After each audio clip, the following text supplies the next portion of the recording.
presents Suspense.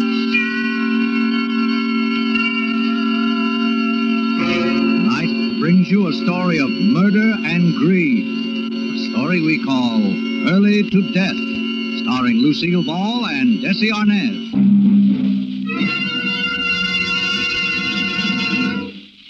And now with Early to Death and the performances of Desi Arnaz and Lucille Ball, hopes once again to keep you in suspense.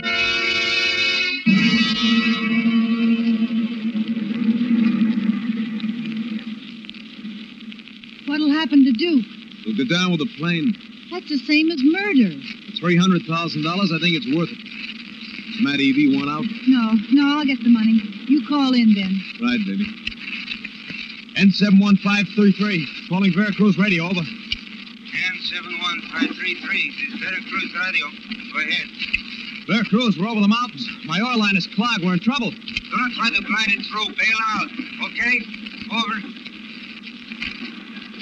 Hello? N71533. Answer me. Evie. I got it, Ben. A full payroll. $300,000. All right, turn around. I'll buckle a case into your parachute harness. We wouldn't want this to burn up, would we?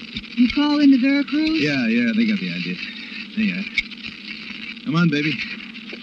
You aren't scared to make the jump, are you? Scared after all the planning we've done? Let's get out of this thing. We jumped together. I closed my eyes and counted just the way Ben had told me. And then I pulled the ripcord. And all at once I was floating down to earth. It was all so easy. After a while, I was standing beside Ben, and he was helping me out of my parachute harness. We both looked over at the same time.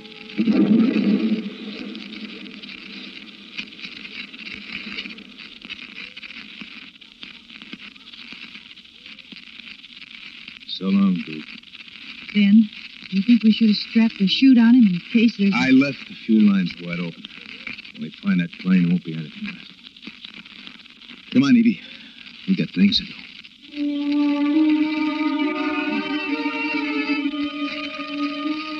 We buried the case full of money right there in the mountains, where we'd keep until we came back to pick it up, when things were safe.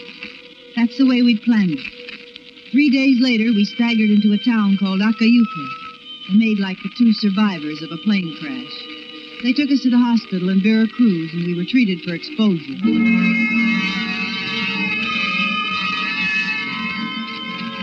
Sure, there were questions, all sorts, from the Mexican police, insurance investigators, agents, the whole bunch. But they were questions we could answer. We've been rehearsing them for a year. When did you know the plane was having mechanical trouble, Miss Webster? When Mr. Tabor came back from the pilot's cabin and told me to buckle on my chute. And you, Tabor? I was sleeping. Duke woke me up, told me the oil line was clogged, and I could jump. And you did jump? Yeah. Miss Webster went first, I followed. But the pilot, Duke, didn't jump. Why? I have no idea. You got a parachute? Yeah. There were 6 chutes aboard it. Well, either one of you aware of the cargo? What cargo? The company payroll was on the plane. Mister, I'm only a co-pilot. They don't tell me those things. Did you know, Miss Webster? No. How would I know? The company was just sending me on my vacation. You understand I represent the bonding company. We're hoping to locate the wreckage and recover some of that payroll. I must ask you questions. I understand. Now then, will you please tell me what, in your opinion, might have stopped the pilot from saving his own life when he knew the plane was due?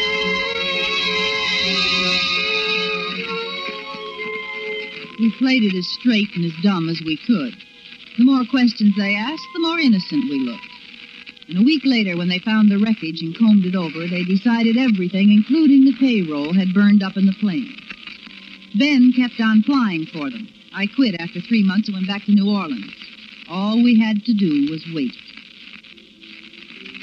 The first time the guy showed up, the guy in the dirty Panama suit with the 3-day beard, the smile, and all the teeth, he didn't worry me one bit. You don't remember me, senorita? Go away. I'm waiting for a friend. You do not understand. I am your friend. Well, you're not the right one, so beat it. But we meet, you and I, in a way. Yeah, well, nice to see you again. Goodbye. At the time, you impressed Rico very much. I am Rico. Oh, the Senor Tabor. Hello, Evie. Who's this? I don't know, Ben. Allow me. My car. It's dirty, true, and I printed myself. Rico Sebastian, Senor Tabor. What does he want, Evie? Search me. I'm just explaining my admiration for the senorita. And now for you too, senor. In a way, we have also met before. Don't remember ever seeing 30-day tourista. Let us say, incognito. What makes you think you know us, Buster? I said I have seen both of you before. It was in the mountains, north of Acayuca, where I often hunt with high-powered rifle. I saw you parachute out and land safely with a box. I witnessed the plane crash, and later saw you both start through the woods without the box. I would need help to dig in every ravine, official help, unless, of course, you would help me. And then I would know exactly what to do. I would hate to talk to the officials because I know they would listen. What do you want? A small pittance, amigos. Only one little quarter of a big $300,000. Well, you have my card. We talk later when you feel better. Hasta luego. Ben, what do you think? I don't know. Just tell him the truth, these guys. And we've got a third partner. Oh, Ben, I wish we hadn't waited. I wish we'd just taken the money and got on that boat of yours. All right, take it easy. This guy ain't gonna recognize me. Give me that card. What are you going to do? Well, to go see him. Find out just how tough he is. Ben, It's the only way. be careful, Ben. I'm scared. Will you stop worrying? You're handling just like a baby. We had another drink and Ben left for Rico's. I went back to my apartment and waited for his phone call. After 2 hours, I couldn't stand it any longer and took a cab over there myself.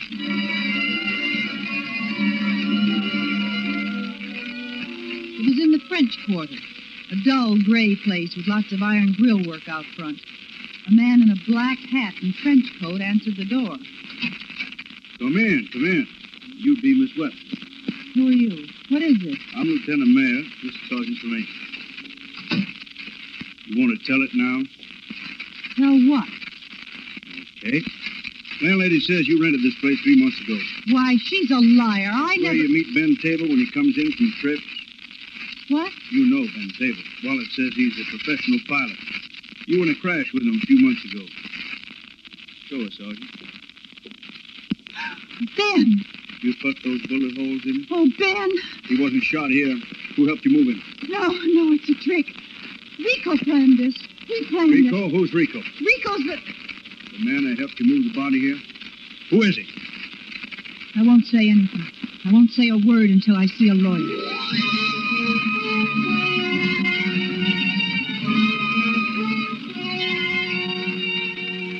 And I didn't say a word. Ben was dead. There was nothing I could do about that. Of course, Rico had killed him. Had been planning to kill him all the time. I was sitting in my cell the next day when I had a visitor. Hey, good morning, senorita. You. See, you're in trouble. Rick was here to help. You did not think I would leave town when my friend is in trouble. You killed Ben last night. I only meant to kill him slightly. George! Quiet, please. You have not thought. I'm going to turn you in so fast. Quiet, now think. Ben Tabor is dead. It is unfortunate, but I had to kill him. And your position is very perilous. The police are highly suspicious of you. They are talking of a falling out among thieves, recalling the plane incident and the payroll, which might not have burned. And you helped things along by renting a place under my name and taking Ben there after you killed him. It was just a small trick. Now I have a big one, an alibi for you. What alibi? I have many friends who will testify you spent last evening with me. Until I get out, you get nothing. There is going to be a coroner's inquest this morning. They cannot indict if we come to terms. How much? 1/4 of 300,000 for the trouble, 1/4 for the alibi. Half. I can see by your eyes that this is agreeable.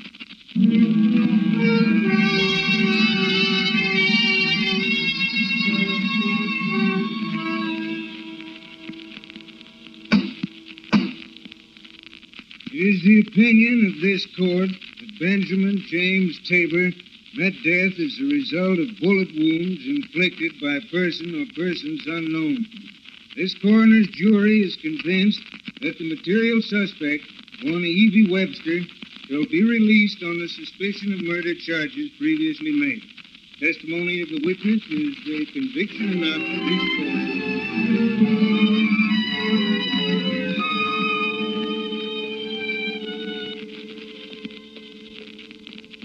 Ah, senorita, you're free now, eh? You are angry I have caused you so much trouble. You're a murderer.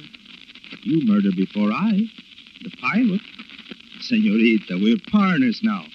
Let us not talk of such things. Let us rather make plans to settle up our little account. Yeah, I was just thinking about that. Oh, we're going to get along fine, you and I. Fine.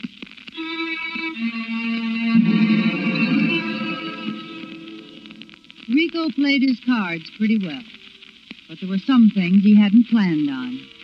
I'd killed, then he'd killed. The way I looked at it, it was my turn again.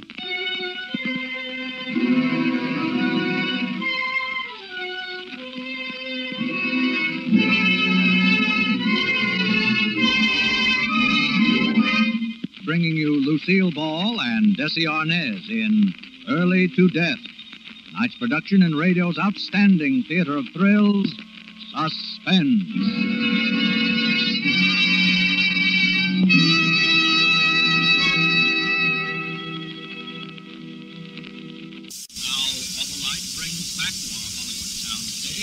Desi Arnaz and Lucille Ball in Elliot Lewis's production of Early to Death. A tale well calculated to keep you in suspense.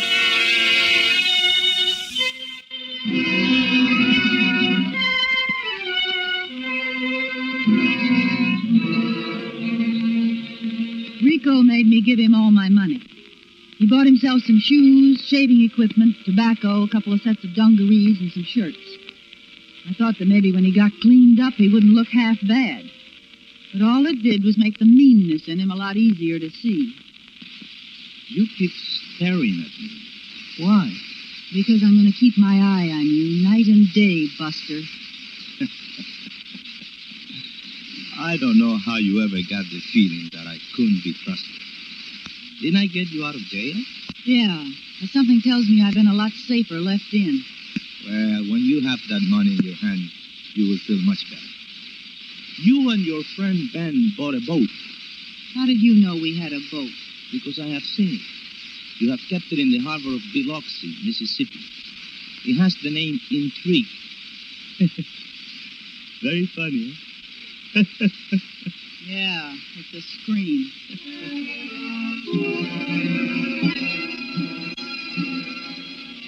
We took the train down to Biloxi, and in 2 days he had the Intrigue ready to move. The boat was a 40-foot auxiliary sloop, and I knew nothing about it. But as usual, Rico knew everything. He pulled out for Veracruz.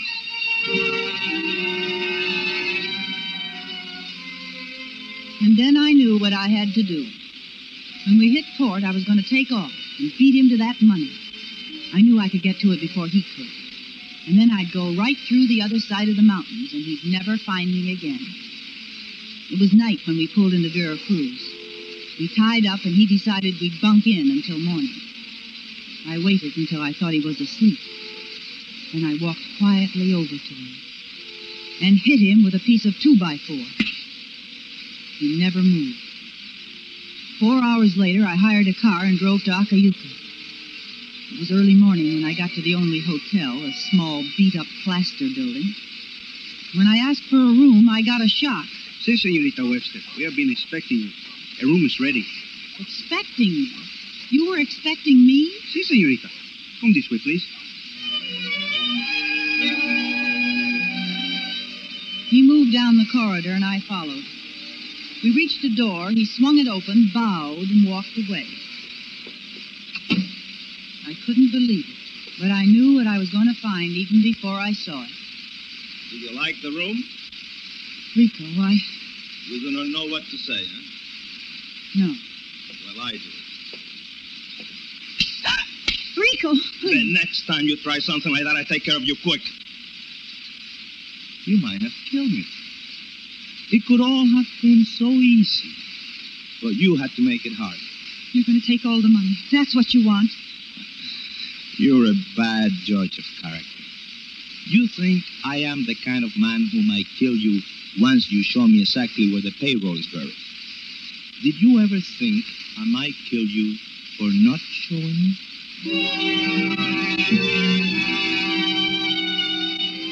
I made up my mind right then. I was going to kill Rico long before he saw that money. Later that day, while he was out arranging for horses, I went looking for a weapon of some kind. I'm sorry, senorita. Nowhere in Acayuco is there a small gun such as you describe. Perhaps you'll try Veracruz. I haven't got time. I want it now, and I'll pay anything. But what good is money when there is no gun? Don't you have a black market here or something? Well, why do you want a gun? For protection. Oh, that's all. Un momento, senorita. Here is the greatest little protector in the whole world. 8 inches long, sharp as a razor. I don't know anything about a knife. What is there to know? Just, and the throat is cut. That is, if you want to cut a throat.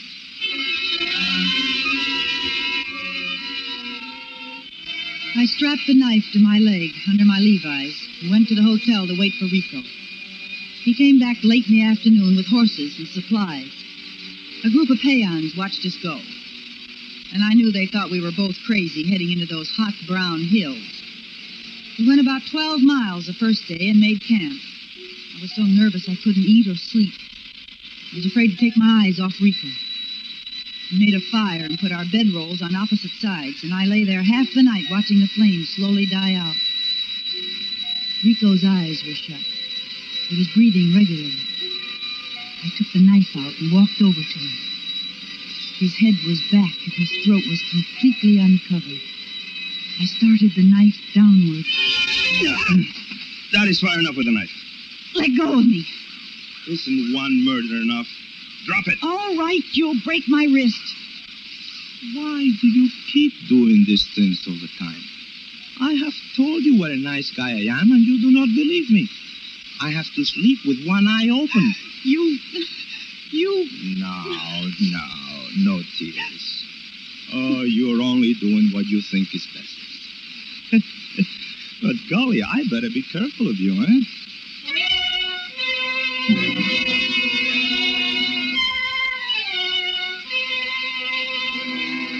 He was laughing at me, and there was nothing I could do.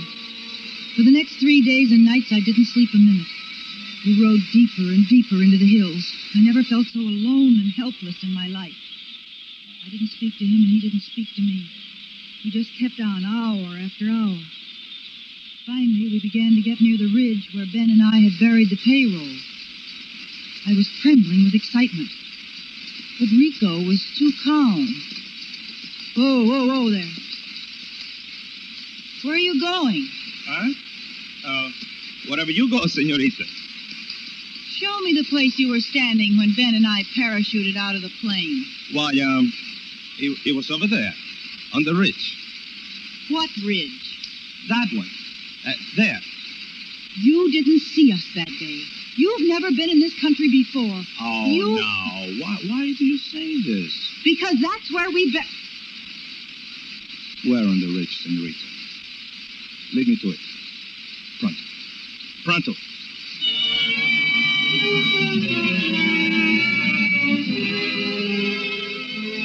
And he had me again. It was a trick.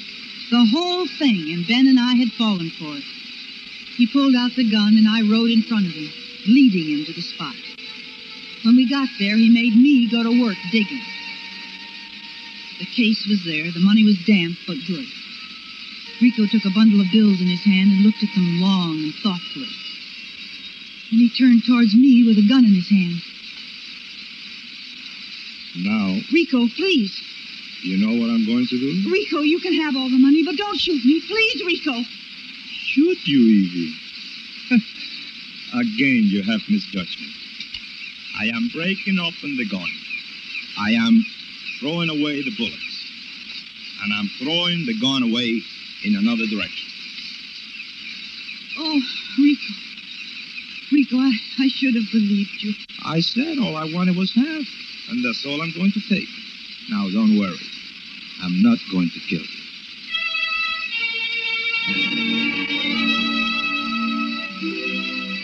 It was like being born again.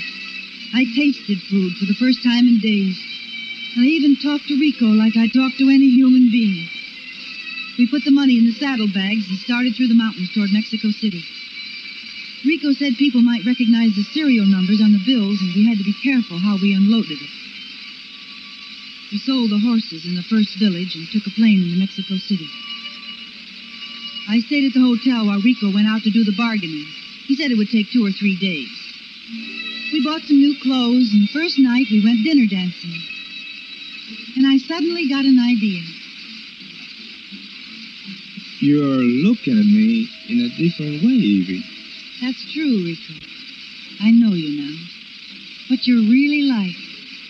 And the more I know you, the better I like you. Ben Tabor liked you, too. But poor Ben is dead. Why the laugh? I'm not for you, Evie. How do you know?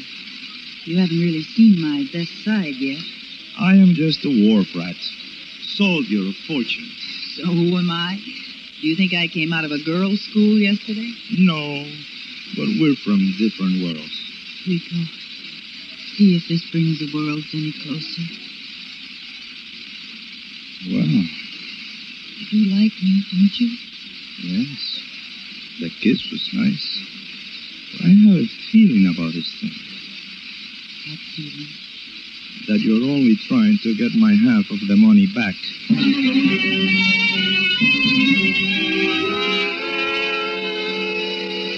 Buying a gun was a lot easier in Mexico City than in Acayuca. They had them all sizes and shapes, depending on the kind of a victim you had in mind. I paid the top price. We kept the money in the hotel room. And the second day, Rico, while he was out making deals, I made my plan. I was going to kill him when he came back and slip out of the hotel at night. I'd be in Europe before anybody found out who I really was. I sat waiting for him. I see you have been waiting, Evie. Yes, I thought we might talk. I have something to tell you. Something that will affect your whole life. I'll bet you have. Well, the deal's off. See? Evie. All the weeks and hours that you kept me on the end of a gun. Now it's your turn. Evie. Evie. How does it feel, Rico? Think of me spending all that money. Evie, get me a doctor. Get your own doctor. Evie, you're a very stupid woman. I was almost a very stupid woman because I was going to kill you. Now I'm just going to leave you here with a bullet in your shoulder. And after I'm gone, you won't say a word because you're in no position to. I know all about you. You won't even get out of this hotel. You see, even now you're being watched. What are you talking about? You don't know all about me, Evie. I am a Mexican police officer.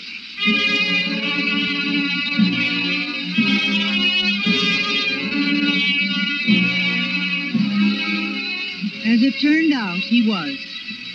He had killed Ben Tabor in self-defense, and that's why the American police had let me go. He had led me right to Mexico City, where he had jurisdiction. And he wasn't unloading the money on the black market. He was verifying serial numbers. I should have killed him then, but I didn't. Rico was right. One murder was enough.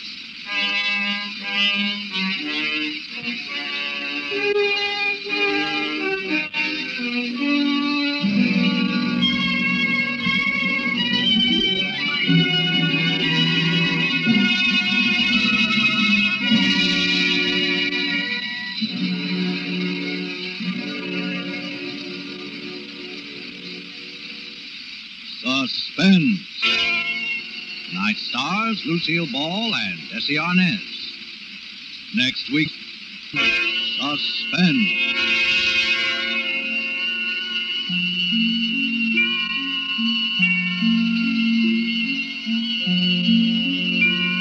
Suspense is produced and directed by Elliott Lewis, with music composed by Lucien Moraweck and conducted by Lud Gluskin. Early to Death was written for Suspense by E. Jack Newman and John Michael Hayes. Tonight's cast included Jack Crucian, Anthony Barrett, Tom Holland, and Joseph Kearns. Desi Arnaz may be heard on his own program, Your Tropical Trip, on this same network. This is CBS, the Columbia Broadcasting System.